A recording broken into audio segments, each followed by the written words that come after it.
Hi and hello, football fans. It's your old pal Dave Dameshek. Happy holidays and welcome to the Dave Dameshek Football Program, presented as always by McDonald's. Just because it's Christmas doesn't mean that McDonald's is taking any time off. Go get some breakfast. You know what? Put an Egg McMuffin in your loved one's stocking. I don't think anything says the holiday spirit like that. Gotta tell them about it, though. Yeah, let's talk to the two people here in Studio 66 after a grand Week 15. Maybe you're gathered around the fire and the tree and all that stuff as you listen to my dulcet tones or watch on YouTube, however you wish to consume.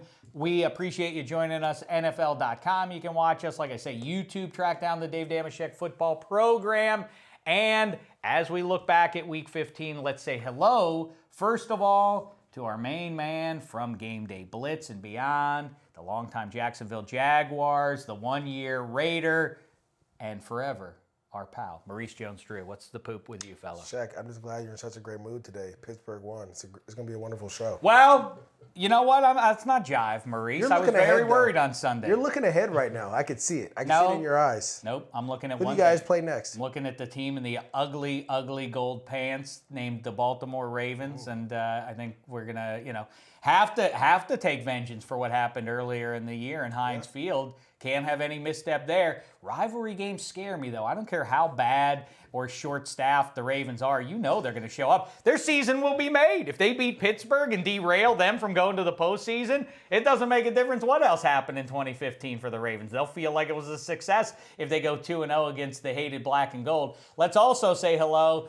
to a guy who knows about rivalries because he hails from Bama. So Bama, Auburn, UAB, not as significant. It's Patrick Claybon. What's the poop with you, fella? Not much, man. Just a fun news day in the National Football League because we're not talking football. We're talking stuff that's not fun. Oh, I want to talk. Well, see, I think that's what we'll get into. We're going to talk about Odell versus Josh Norman. I think that's what you're getting at there. We're going to show you the Shek Report from Week 15. We also are going to get into the all-Santa/all-Jabba team. These are guys in the NFL that if they fell on hard times could fill in because of their natural padding, if you know what I mean. They could fill in as either a mall Santa or as a double for Jabba the Hutt when they make the new Star Wars. I don't know if you guys have seen that. Maybe we'll have time to kibitz about that. But like I say, Week 15 was really exciting. Week 16 promises to be so. You can see it all over Patrick Claybon's face in the newsroom. He gives you the updates on NFL Network, and I think if you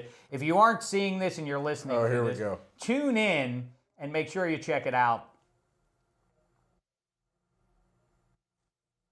There it is. That's incredible. What? Yeah. So I mean, that says everything you need to know. This is me reading the statement, and statements are fun.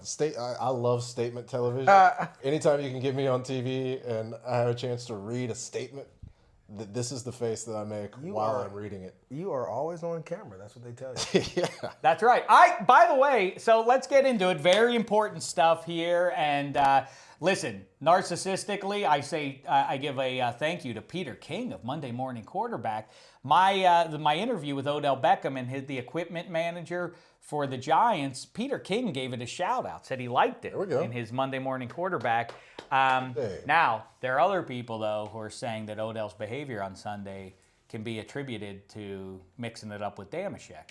That maybe I rubbed off on. Put that stink on him, Shek. Well, you know what? Maybe it's a step back for Odell in the short term, but I think it's going to toughen him up. And over the long haul, I think you're going to see dividends from Odell that you otherwise wouldn't have seen. I just like we're gonna have pre and post Shek stats for Odell because it's gonna be that moment in his career where we look back and say, well, he met. That's kind of like how Christmas Day works. There's a BC and there's an AD. That's kind of like maybe that's what after Dameshek AD now from now on.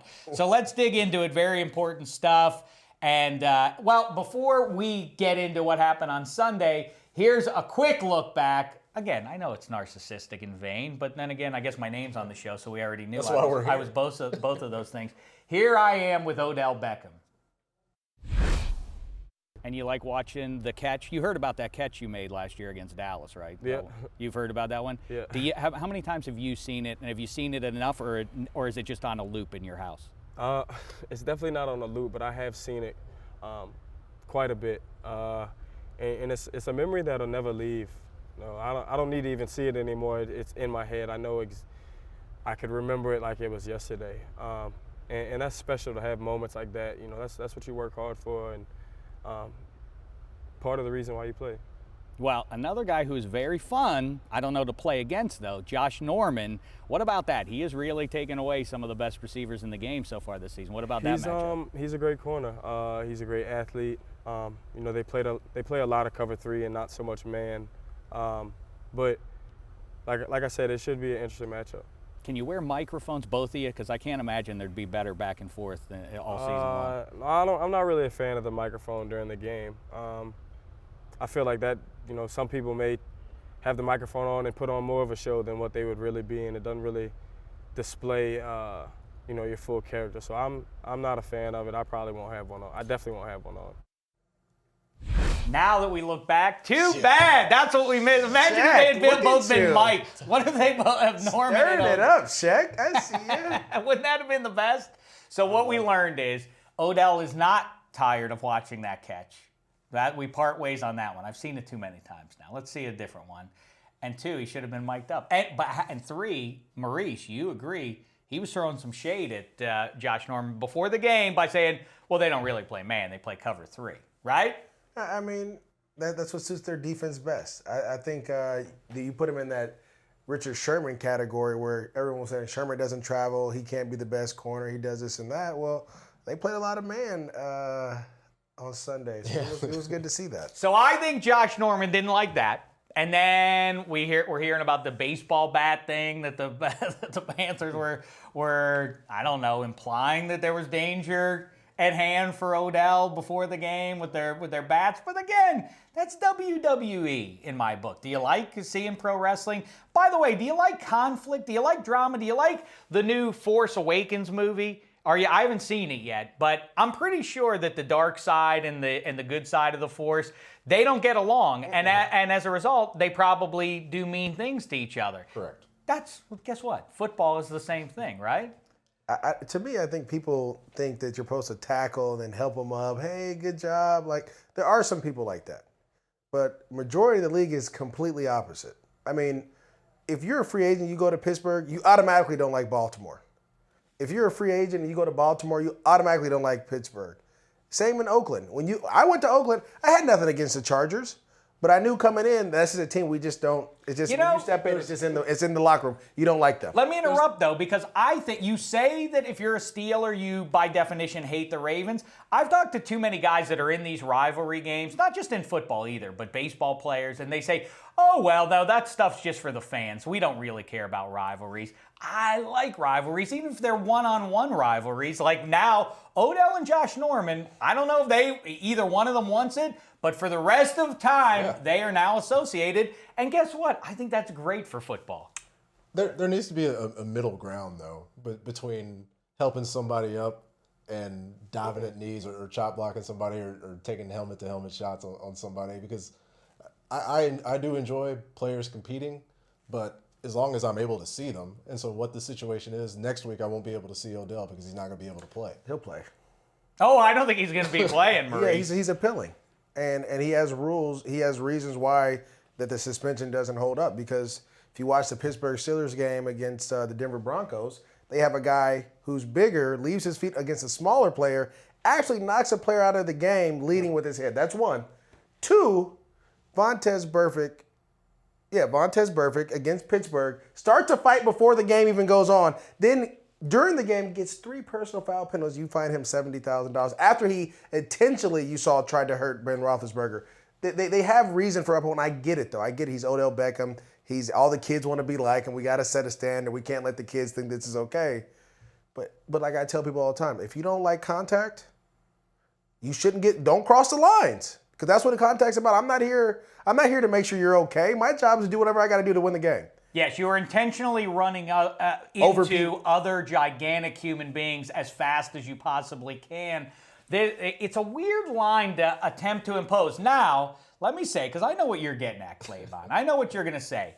The helmet-to-helmet thing, Odell coming up blind on him, I thought was wrong. Yes. Now, I predict Maurice doesn't see as much. No, I think it's wrong. So but we all agree there. It's wrong, but it happens. But how many times does that happen from week 1 till now? The only thing I'll say about it is this. That to me is bad because if Odell Beckham's head hits, or the helmet goes 6 inches lower and hits Josh Norman in the chin and breaks his jaw, and Norman's out for the postseason, and the Panthers go down quickly. You like to play that if game. That didn't happen, though. But if it did, We that would can't have been... say if, because it did. That's what I'm saying. And I think that's what the league does. And I get where you're coming from. Like, oh, you don't want that. The first rule in football, and you understand it, what do they tell you when you first play? You got to protect yourself. I mean, but hey, that you said it, I didn't. No, but so if you're not protecting yourself, and you know the rules when you're standing around the pile, keep your head on a what? you got to keep it on a swivel. You got to keep it on a swivel. My standpoint is I'm watching the game. My head's not on a swivel. It's on the TV, and I want to see the best players in the world play. They were playing. And so when we're in a situation where we're going to lose one of them, potentially Josh Norman, as Dave said, for the season, for however long. But we didn't, and Maurice is right about that. Potentially. Intent is different than the result. But we are losing. I want to knock on wood. I want to knock on wood because say he goes on a break and he tears his Achilles, Josh Norman. Or is it going to be an uproar about that? I mean, it's football. Guys, you just said it best. I'm running full speed into a person bigger than me. Right. And I'm not trying to hurt you. I don't think it's going to hurt, or I'm not going to think that one of us are going to get banged up. And not only that, and this is the thing I think people take away from the game. You see all that, right? Mm-hmm. I get that stuff. But majority of their conflicts were on run plays. And if you watch Odell Beckham during the run play, he took Cortland Finnegan, something that we're showing all this. We don't show him doing the right things. He took Cortland Finnegan and ran him into the bench of the New York. You don't see receivers do that anymore. No, none of us have a problem with any of the other stuff, right? Well, no, that's no, what no. and that's the issue. No. This is all being blown out. People don't like it. But us three, though. No, but yeah. So the three of us. They've But been doing it all game. So what's the difference? That the difference was that Norman wasn't looking any. So what is he doing? Norman there is putting his hands up, saying, "Come get you some." The only thing, whether you thought Odell Beckham was funny or you thought Josh Norman was funny and you didn't like the other guy, is based on who you liked, which team you were rooting for going into that one. I thought they were both kind of funny. They were both big personalities. They were saying mean stuff to each other. I'm not making like it was G-rated. I'm sure it was very naughty, and I don't think the league would have liked to hear, at least without beeps and stuff, would have wanted to hear the content of their words. But let me just put it to you like this. Why I think it's good and why I always say the NFL can stand to have more WWE style trash talking and heat in front of a game, after a game, is because after Sunday night's game, during Sunday night's game, I should say, after game day blitz, me, Maurice, Ike, Bucky, and a bunch of other people get together and watch all the games every Sunday. Only 2 more. Make sure you tune in NFL Now to see that. But after that, me, Maurice, and Ike go into the green room. Willie McGinnis is in there. Then Deion Sanders walks in there. Then LaDainian Tomlinson walks in there. Then it's those 5 guys and Dameshek sitting in the green room. One did not fit in with the others, and I'll let you guess who that was. But those guys, I mean, really, you have a quarter century's worth of high-end pro football players sitting in that room, and were they talking about, wow, how about that Roethlisberger comeback against the Broncos? How about those Chiefs, what they're doing? Ooh, the Seahawks, what's that about? Are they a real threat? No. The only conversation for an hour was about Odell Beckham and Josh Norman, and I don't bring this up to name drop. Well, I do in part. I do it a little bit. And speaking of that, to complete the circle, Ike Taylor picks up the phone in the middle of this conversation and calls Odell Beckham. And Odell Beckham answers, and he's on speakerphone talking to Deion Sanders, Willie McGinnis, LaDainian Tomlinson, Ike Taylor, and Maurice Jones-Drew. I mean, it was surreal for me, but that's not the point, although I am bragging. Yes, I am absolutely. But no. You deserve to. You were there. I mean, the fact that is what everybody's buzzing about is great for football. That is great. That kind of attention is fun. Now, I hear you, Odell Beckham's not going to play on Sunday, and that's unfortunate, and it probably ends any hopes that the Giants have of winning the division. But the fact that it's not, if everybody said, well, that was terrible, shame, tisk on Odell, but Willie didn't agree with Deion, didn't agree with LaDainian, who didn't agree with Ike, and so on. Everybody had a fascinating opinion on it. It was captivating. The point is, it's murky. Well, I think the biggest thing was, and you said it best, it wasn't that we didn't agree. like everyone said, that's part of football. You see it all the time when you're in the trenches. Guys punching each other, locking out, guys face to face. It's the first time we actually saw it on the outside since, I want to say, Andre Johnson and Cortland Finnegan. That was the last time we saw an altercation like that, where no one was suspended. And these guys are throwing punches like they're in the street. So I guess the biggest thing for us, and Willie had a great argument saying, I get it. But if you guys really want to do that, wait for another time to do that. I need you now to win this game. I understand that. Prime and Ike were saying, listen, my job is to dominate this guy across from me. One-on-one. One-on-one. Team matters, but in my job, I'm out on an island with one other human being, and it's me versus him for 60 minutes. That is the rivalry that matters, is that one-on-one. I care about what happens to the team, obviously, but my job is to handle this one-on-one. And he said, that's the difference. And I get it, because when you're in the trenches, you always have someone with you. You always got help. Mm-hmm. If it's not Greg Jones, it's a left tackle, it's a guard, it's somebody's always there. On the outside, you're by yourself. You have no help. And really, if in that game, they put him man-to-man. They loaded the box, and they forced Eli, they double-teamed him on the other side. So he was really by himself. And you had two alpha males, and Shek was there. How did it start to get? It started to get a little intense. It started going like this. Willie is a Patriot, goes Patriots way, and he said, this isn't about being a Patriot, this is about discipline. But of course, I think people would associate those two things like it's about the team.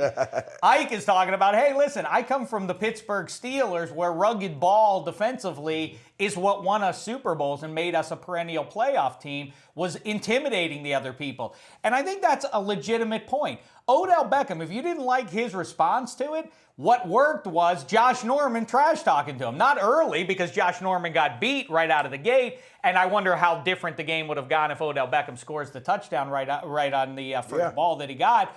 But as it was, Odell Beckham, you watched him spiral downward. He got distracted. Just like Andy Dalton after the game with J.J. Watt on Monday Night Football 3 weeks ago. He didn't like that either. And once you show, somebody can get into your head, Odell Beckham did himself no favors on Sunday, because now he's going to get that times 5 the next game. As long as the other player can beat Josh Norman, then... Well, Josh Norman's funny, and I mean, to say he shouldn't trash talk is crazy. That's part of his game. If Odell's spiraling out of control is what he did on the last drive and then the game-tying touchdown, then maybe love that, we're too. making a little bit more out of all the impact this really had. Let me say this. The Jaguars played the Giants earlier in the year, or it might have been preseason, I want to say. One of the two, but they were hitting Odell, getting after him, and they knew that's how you get to him. They were chirping at him, but no one reacted. And they got him out of his game. And that's people make playbooks about it. They design books on how to get you out of your game, and that's okay. I think what we saw was a guy. These two guys are competing, and you've been in that situation, Shek. Shek's been in that. He was a quarterback at one point. My 9 years in the NFL, I mean, I tried to stay clear of that because I define class, but I understand that the other guys are about But when you're competing, sometimes you forget about the cameras around you, the people around you, the fans. Because my job right now is simply, when you get into that competitive spirit and you're in an arena, my job is to do whatever I can to win at everything I can do. So guess what? When they're blocking, Odell's going a little bit tougher blocking them, right? Yeah, when I get my chance to try to hit you as hard as I can, I'm going to take those opportunities and take those chances. Now, again, that's a dirty hit that happened. Mm-hmm. But you guess what? Hines Ward has been glorified for making hits like that his whole career. And now all of a sudden it's a bad deal. And so you can't pick and choose when and when it's not okay. I think it's a tough game to play. I get the league doesn't like it, and if you see that helmet to helmet, absolutely Odell should have been suspended. I mean, I think he has to.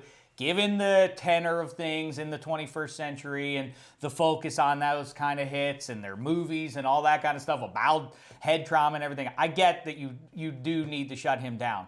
But people before the game was even played were tweeting at me, I don't like Odell Beckham, as I promoted, my conversation with Odell Beckham, say, I don't like that guy. He's a punk. He dances too much. Listen, this idea that everybody should be a video game character who has no thoughts in his head and that you can't be a human being, and if I can get the better of you, if I can outwit you, if I can get you off your game by getting you heated up, by talking stuff to you. Ike Taylor sits here all the time and tells us about incidents where he got other guys off their game by talking stuff to them. He also says you have to be smart enough to know who not to do. You don't do it to Steve Smith because that heats him up in a good way. You know who you can do that with. That's part of the game. That's sports. That's poker. That's reading the guy you're playing poker with. Right. When you go see a movie, as I say, what is every drama based on? Conflict. All of a sudden now, run into each other, but don't say anything and don't get angry at each other about any of that stuff. It's loco, I think.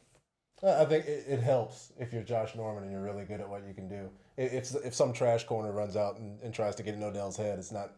I don't know if it's going to change the way Odell runs a route. Oh, but it does. I mean, the Jags did it.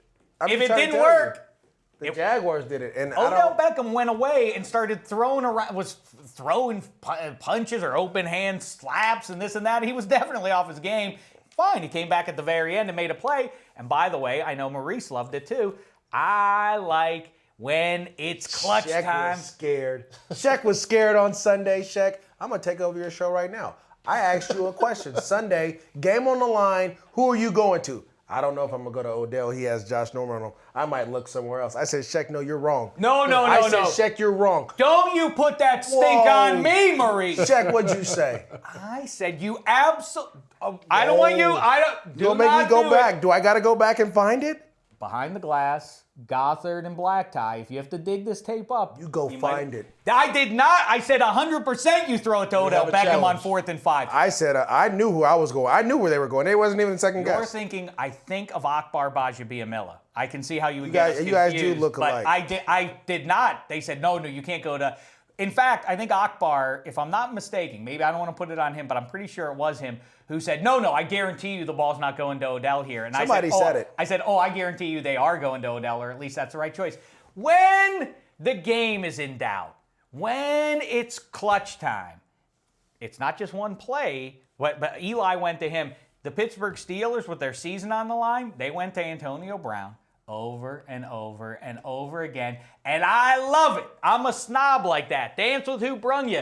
You know, Michael Jordan took every shot at the end of every game except when he had the ball in his hands and decided to kick it out to Steve Kerr. It always goes through the best, or at least it should go through the best. You don't do the nonsense of taking the ball away from your best players.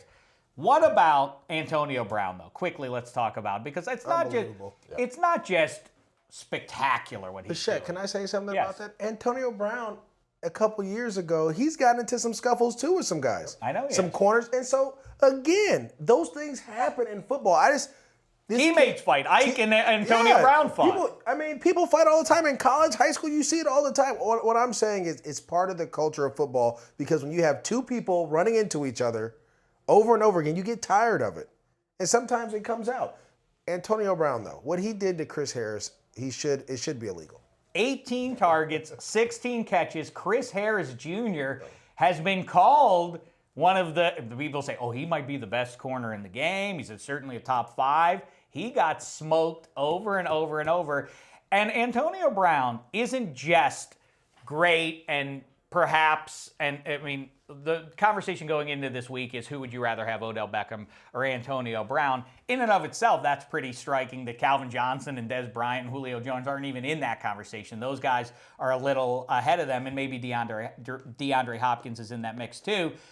But I think it's pretty clear now after Sunday, Odell Beckham largely was taken away. Antonio Brown isn't just doing something special. He's doing something historic.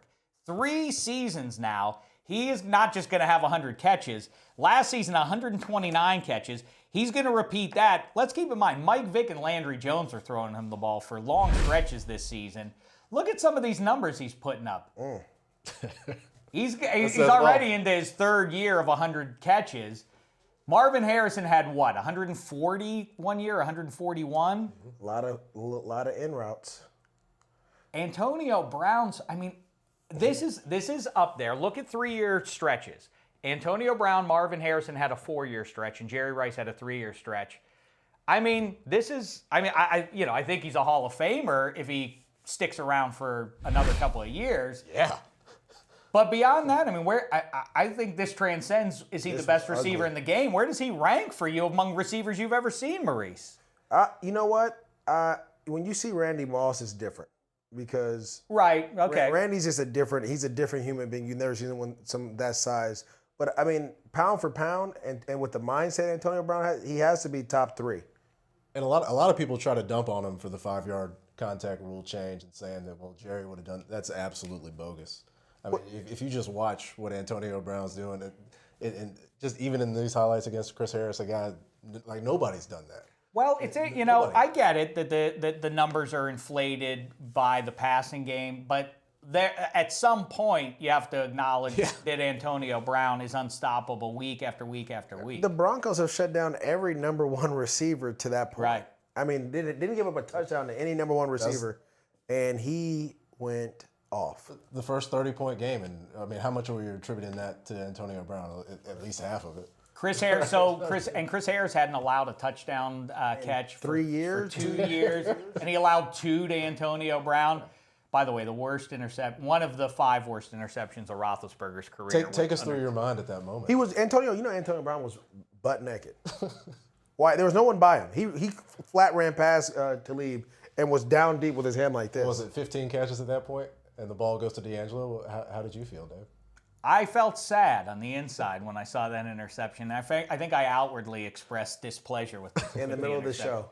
Sometimes it's a roller coaster. Sometimes our show. That's why I like Pittsburgh to play early on, so we can just get it out of the way, or play it Sunday night. Yeah, but you've been bitten by that snake before too. When the Steelers lose early, and then we're out there the rest of the day. Then the's no energy. There's none. I'm not going to apologize to anybody for wanting my team to win. Why should you? That's right. But why should we have to watch Odell? Why should Odell be punished then? Real quick though, Maurice, we've talked about your little rivalry with AJ Hawk.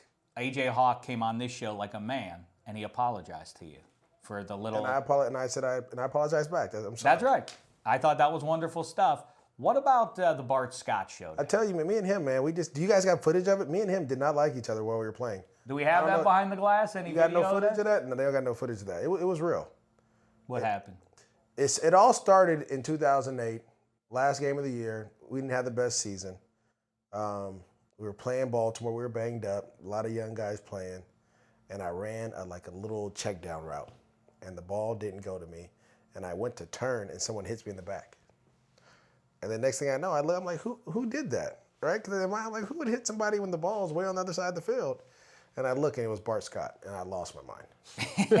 And then my mind just went completely from football to some other stuff that I don't like to talk about. Some words were said. And then I told him, I said, listen, don't worry. There's going to come a place and time when we meet again.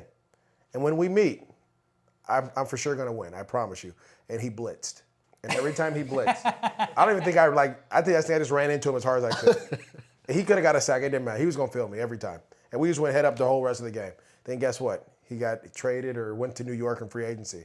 And they played the Jaguars for about 3 years straight. And every time I saw him, we went head up, and he got this work. It's just what it was. It just was one of those things and that's the beauty of the game. I mean, that was something that you embrace that in football. That's what I was embracing in high school. That's what I was taught. Like when you watch the Raiders, that's when the Raiders were winning.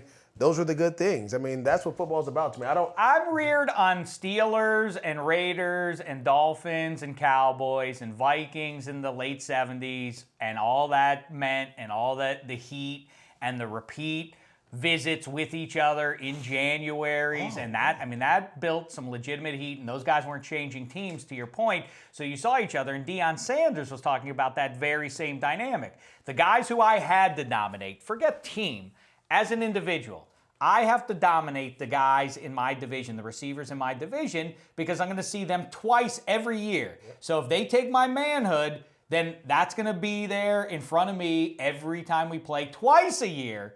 I'm going to have to deal with it. What did he say? He knew he was going to be there for 5 years, so I was going to have to see him 10 times, if not more. So right. So you must win that. But by the way, how great is it, the idea of Maurice in that his inflection never changes, if you notice, Patrick. Yeah, Claybon's always like, all right, now I'm going to see you, and I'm going to see you at a different time, and then there's going to be a price to pay. That would spook me if somebody said that, used that very casual kind of tone with me. Hey, guess what now? You're going to have to pay a price for what you just did to me, and it's not going to be a nice one. Yeah, just matter of fact. Like he's really on the price list. I would just weep. If that were me. But I think that's what made those games important, because not only my teammates saw it, right? I don't think you guys, people are going to say, oh, like Odell and this and that, but his teammates saw him and what he was going through.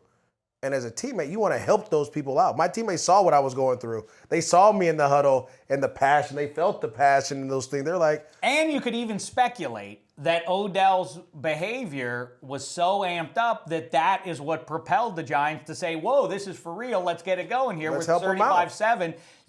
That's speculative. I realize, Well, I mean, Claybon, but maybe there No, is I'm not to saying it's speculative, but people use the opposite of that, and Troy and Joe are on the broadcast, and it's all this concern, like, oh, this is bad for football and blah blah. The league feels that way If we too. could just get rid of that, and realize, like MJD says, like these guys are playing this game a certain way, and the things that we think have an impact negatively probably really don't mean that. No, and I think that what you said is right, because to America, that might impact you, in a negative way. Like if you see two people arguing and, oh my gosh, they're getting confrontational.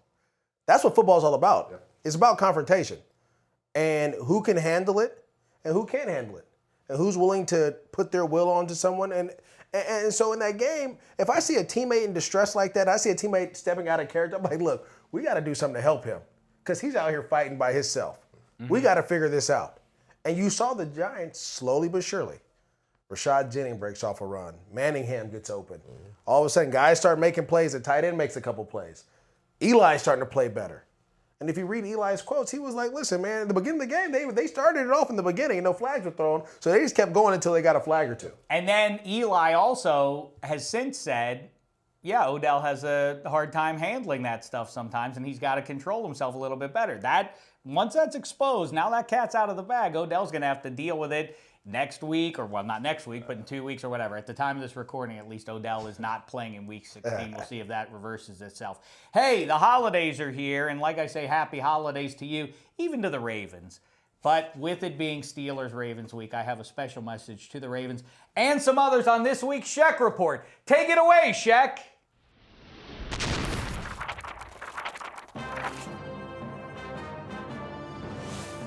The Shek Report with Dave Dameshek reporting. Dameshek here. Ho, ho, ho, and all that. Week 15's in the book, so let's get right to it. Just remember, players and coaches, don't get angry at me if I call your name. Ultimately, I didn't do this to you. You did this to you. Let it begin! At number 5, the worst drop ever of the week, which this week is a tie between the Cowboy safety Barry Church and this lady with floor seats. What's remarkable is how similar their reactions are. I can hardly tell them apart. At number 4, inflexible NFL head coaches who can't figure out how to work with special talent. Guys like Chip Kelly, who reminds me of Santa Claus in the cave scene from the holiday classic Rudolph the Red-Nosed Reindeer. Surely you've seen it many times. Just minutes after little Rudolph comes into this world, Santa shows up and announces the infant reindeer better lose that red nose or he'll never be allowed on Santa's team. Then Santa launches into a self-congratulatory song.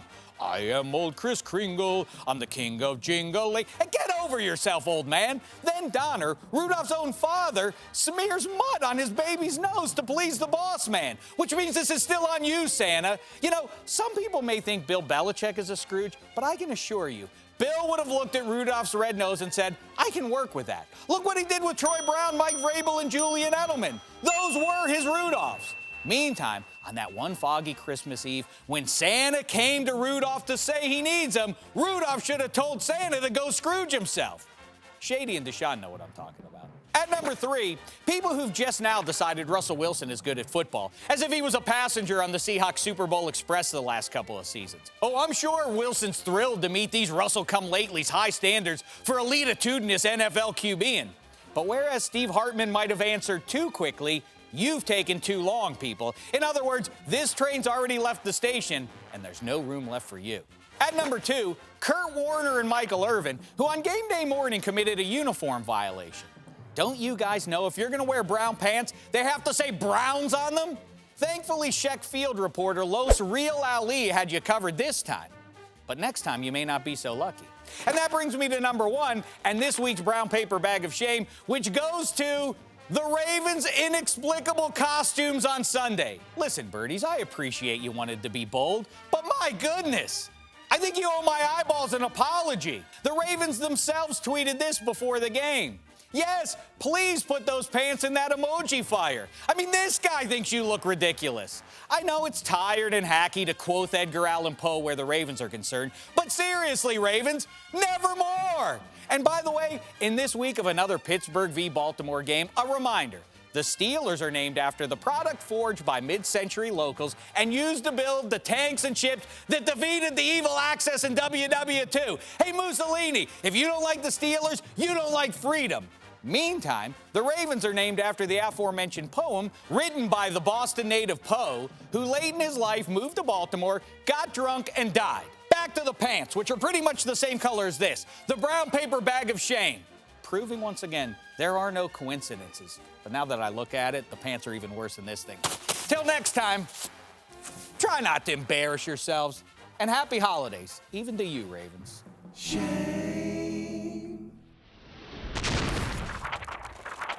Boy, oh boy, Shek. Once again, banner work. You really brought out the best for Christmas. Hey, here's my final four, fellas. Claybon and Jones-Drew. I'd like you to react to this. I update it every week, and I've had to make a change. My preseason pick, Chiefs, Seahawks, now looks a lot better than it did 6 weeks ago, but no Jamal Charles. I think Justin Houston, I'm trying to read the tea leaves, but I don't think he's coming back. Rand Getlin says it's not clear what's going on with him. If they don't have their best defensive player and their best offensive player, how far can they realistically go as well as they're playing? So I'm adjusting it to be Steelers, Patriots, which would basically complete the circle of the season since that's how it started. And then on the other side of things, even without Honey Badger, I think they're going to try and rise up. But team people are sleeping on is the Packers. Nobody's talking about the Packers at all. And I know that you and Bucky say they're not physical enough to get through January, but it is one of those things that the team that's always supposed to do it, Packers are always one of the teams that's supposed to get there. This year, nobody's talking about them, but they might end up as high as the second seed here. Anyway, react, Maurice. Shek, I thought you put Kansas City in there. I did, but I just explained why I don't know that I can stick with that. I think Kansas City is a team that we don't talk about with depth. They have a ton of depth. They have a first-round backup outside linebacker in D4 who rushes the passer. I think he got 3 sacks against the Chargers a couple weeks ago. Came back, did a great job against Baltimore. You talk about Charkandrick West, Spencer Ware at the running back position, along with Niles Davis. And I try to tell people, sometimes you always talk about that Ewing theory, right? Sometimes when that major piece goes away, other pieces step up. Jeremy Maclin's playing lights out right now because they need that threat. He's starting to show up. And they don't have to give the ball to Jamal Charles on all these different downs. So to letting other guys go, you need Travis Kelce to play a little bit better. He starts playing better. They have a chance. And you have a quarterback that would rather check the ball down than turn the ball over. That's the key in playoff football. When you have a quarterback that wants it, there's a gunslinger and everybody wants a guy that's going to try to fit it in tight windows, you throw picks in the playoffs. Nobody seems to be acknowledging that he is pushing it a little bit downfield, but the interceptions aren't on the rise. Alex Smith is still taking care of the ball, but he's actually, the offensive is slightly more dynamic. When you say Niles Davis, if I would tell you that Jamal Charles would go out, but then they would go on a win streak, you would say, wow, Niles Davis must be dynamite. He hasn't even touched the field. That's what's crazy. Where did the other two guys come from? Depth. Claybon, how say you? I look at that, David, and I see you talked about a team nobody's talking about. I feel like we're begrudgingly talking about a 14-0 team sometimes and just kind of think, oh, well, eventually they'll lose because only one team's ever done it before. It's still weird to me that we're here 7 weeks later. Those advanced metrics guys love saying, well, by statistics and however they are evaluating it, this is the worst undefeated team ever. What does that mean? I don't know, but the Miami Dolphins went 14-0 in the regular season in their magical 17-0 year. That's what the Panthers are right now. They've basically repeated what the 72 Dolphins did in their regular season. And, listen, obviously Cam Newton's going to be the MVP. That's a fait accompli. How bad is it without Honey Badger, though? How big is that going to be a knock against him? A lot of people are saying he's their Jenga piece and they're doomed without him.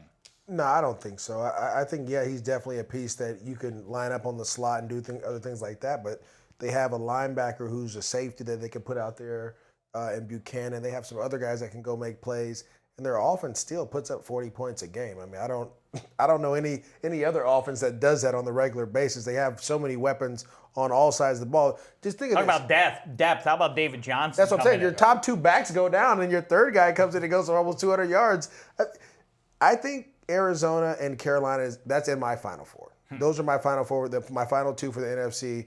I love your Pittsburgh Steelers to rematch against the New England Patriots because I think that game would have went different if they'd have had Martavis Bryant and Le'Veon Bell. That's a great point. But now, seeing the way they're clicking, Pittsburgh's defense is playing better. They're getting to the pass. So they didn't have a lot of pass rush early on. And Ike said it best. He said by week 8, they'll be right.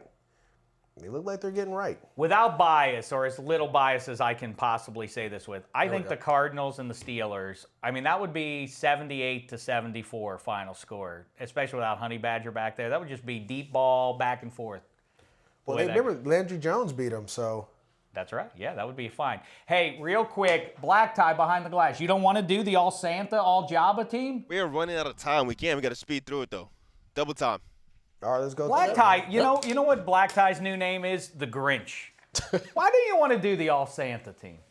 What's wrong with having some pleasure, Black Tie? We can do it. Just get through it. Let's Black all Tie's about it. on the all Here we healthy go. team. Happy holidays. Let's get into it. These are the guys that if they needed to pick up a second gig could serve as a mall Santa because of their natural, they're men of a certain carriage, if Big you know what I boned. mean. Yeah, Big that's boned. what we're getting at. First of all, at the tight end position, there are a lot of good options there. Julius Thomas, he left Denver, then reemerged in Jacksonville with an extra 40 on the side, right? Got to be a blocking tight end sometimes.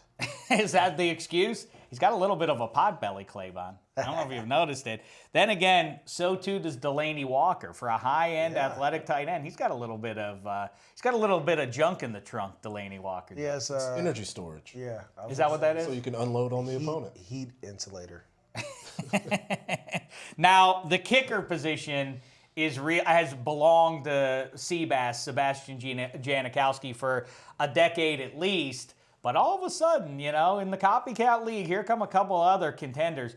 Randy Bullock, did you see him for the Jets on Saturday night? The low angle shot was not flattering because we're looking up at Randy and it's like, man, Randy. Is he short too? Well, they usually aren't very tall, those kickers. Yeah.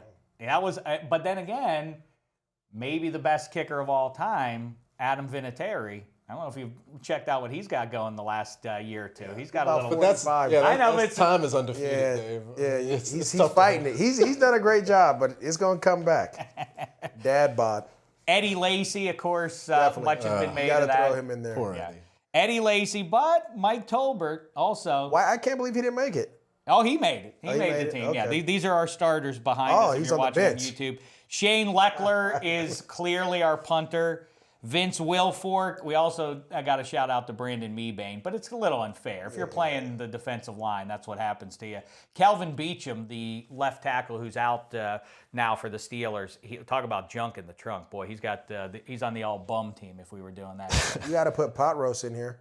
pot row. Yeah, we Put got. pot roast on the right end side in the 3-4 defense. That we And get our to play. quarterback, I don't think there's much debate here. Not the hefty lefty, because he's not in the NFL. Big Ben Roethlisberger, right? Well, listen, what is. You go through Quadruple chins, pot belly. just a process of elimination. It has to be Ben, even though we've had 3 guys start this year. It's I mean, there's I don't, nobody- think I don't know we've seen any. anybody Is without there ways. any other big quarterbacks in the league? Fellas behind the glass? Anybody? That's it. Gothard? Black Tie, the Grinch doesn't want to talk about it anymore. He's like, I got things to do. I got to go. What do you got to go and do, Black Tie? Go to the dentist?